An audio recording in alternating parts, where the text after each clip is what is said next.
Anyway, sorry about the break in the video. Delivery came, so I had to take care of that. I meant to shoot this straight through, but anyway,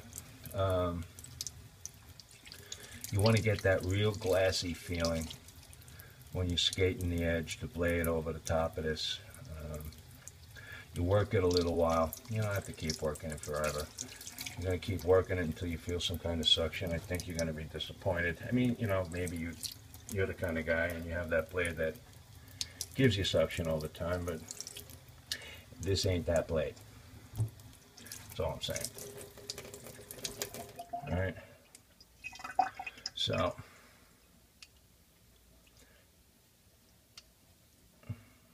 just little tiny X strokes. Really finesse.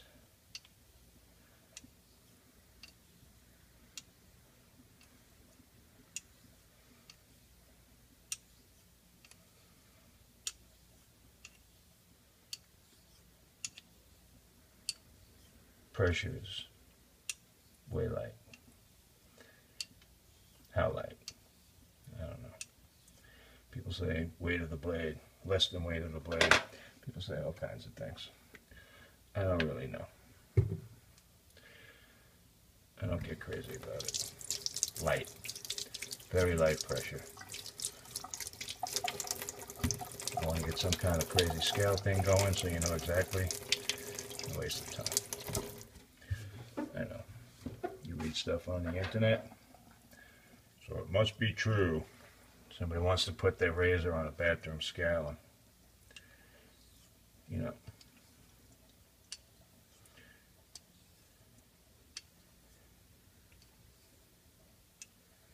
just want a little bit going on here. Yeah. And you might want to try and avoid the conversations where people want to differentiate between force and pressure. And, you know, granted, you know, there's a lot to talk about there if, you know, you're studying physics. And while there are physics going on here, gotta tell you, just keep the pressure light. If you feel you need to quantify it, sorry, I don't. I want to quantify the feel. What I'm used to feeling, if they're doing this a lot, is a feeling. When I have that feeling, then I'm done.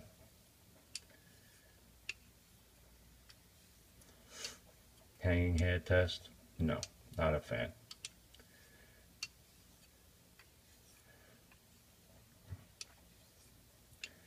I never found that trying to quantify sharpness to some nth degree had much merit.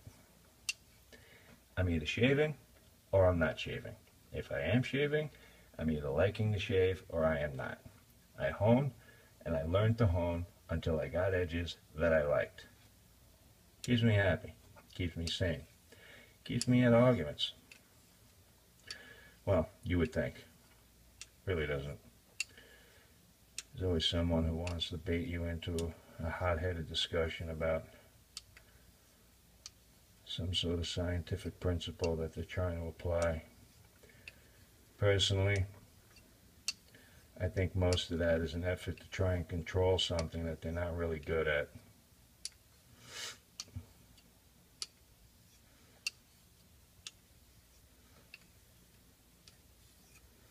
Alright, I think I'm golden here.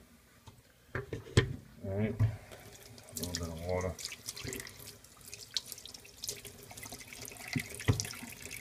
Clean you off too. Let these guys drip dry.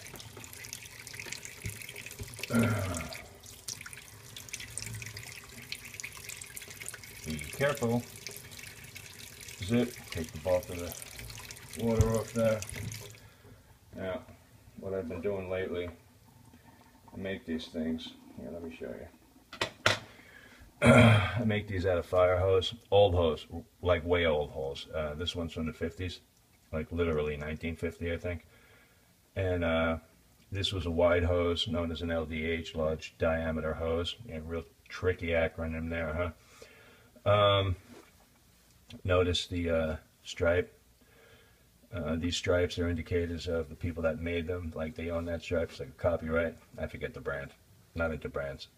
What I am into is that the hose is unlined, untreated, 100% flax linen. This stuff rocks. Alright, so the other piece is just a case. This one is special. It's loaded. Has a piece of silicone sheet in it, about an 1/8 inch thick. Makes a nice base. Keeps things kind of straight. Contrary to popular belief, not everything you do with a razor has to be done on a surface that is like, you know, guaranteed by Starrett to be within 1/1000th of an inch. Not true. What you want to do, what I do, is just take this like a hone, you know, boom, boom, boom, boom, boom, boom, you know,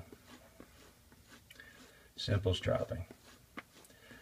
I have these in hanging strops too, but I don't have a place for that in the kitchen. When I hone, if I'm doing work like this, I might be out here. If I'm at my bench, I have strops everywhere. I'll just grab one of them. When I'm traveling, I take these. When I'm needing to do a quick wipe at the bench, I grab one of these. They're pretty intense. This fiber, I've looked at it under a scope. I have a picture on my website. It's pretty intense stuff. It's all pure linen. There's nothing else in here. I know there's some buzz from these jackasses on the internet saying, you know, nonsense like, oh, there's asbestos in there. No, there's no asbestos in here. Oh, there's cancer creating. No, there isn't. It's just flax. So this is a way old. They weren't treating these. They weren't used with chemistry. I know where they came from. Then I take them and then I nearly boil them and I soak them for 4 hours in a series of cleansers. Then I brush them. Then I wash them again. Let me tell you, you should be as clean as this hose. I know it's not like pristine white, but it never was. And it's clean, okay? Just that there's a bunch of guys on the internet who think they know something, or they just, you know, want to sound like they do. Imagine that. Okay, so this is good, all right?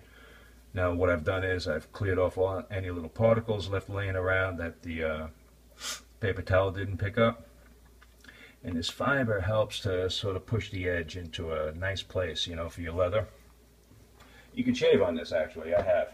I prefer to shave off of blade run-on leather, but I've actually used that as is, and I'm impressed, man. You know, it's abrasive, but it's not sharpening. It just has some like truing capability or something. I haven't really figured it all out. Not too many other people have too. This thing here, no, it's not a torpedo. What it is a loom strap that I refurbished. Again, eBay, got it for like $5. Threw the leather away, it was garbage. Jose, great guy, used to run Ambrose shops, Ambrose Strops, Texas maybe. Not in the business anymore. Made great horsehide straps. I learned a lot from him in the early days. He was a bit of a mentor to me. Jose was cool. Gave me the straight dope, no bullshit. It's all about the edge, my friend. Egos, all that other stuff, forget about it. Anyway, so, you see it has a little bit of bounce, but I got it dialed up pretty tight. And I just do this. I travel with this loom, sometimes. I have a paddle I travel with too. I have a lot of straps, you know, and then when I go away, I don't want to go away with like a closet full of gear.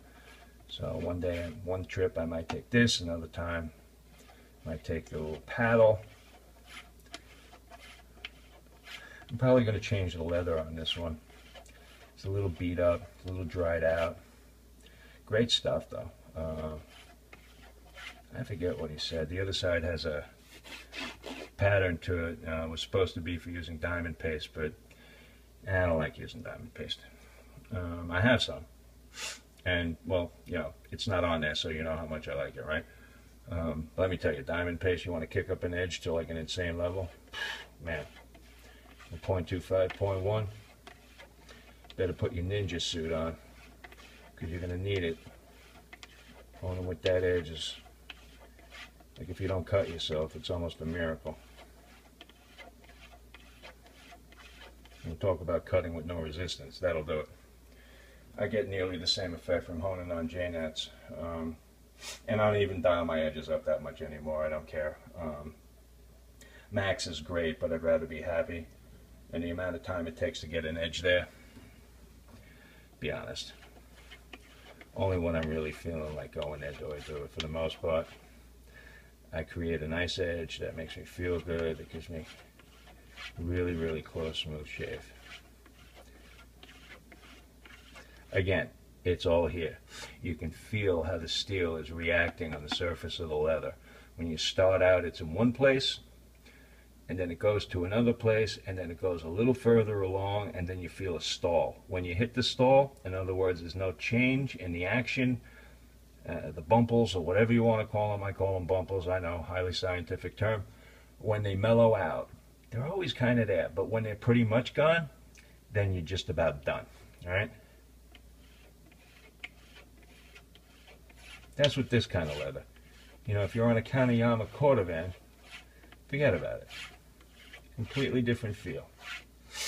You have a bigger blade, it's going to feel differently. Hone differently, it's going to feel differently.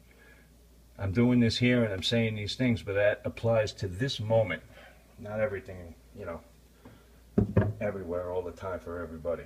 You know, someone's going to say, oh, well, I don't do that. Well, that's cool. You know, I do. So I did anyway. You know, tomorrow I'll hone and it'll be different. Anyway, so basically, that was a greens wedge, heavy grind, taken from post-bevel set.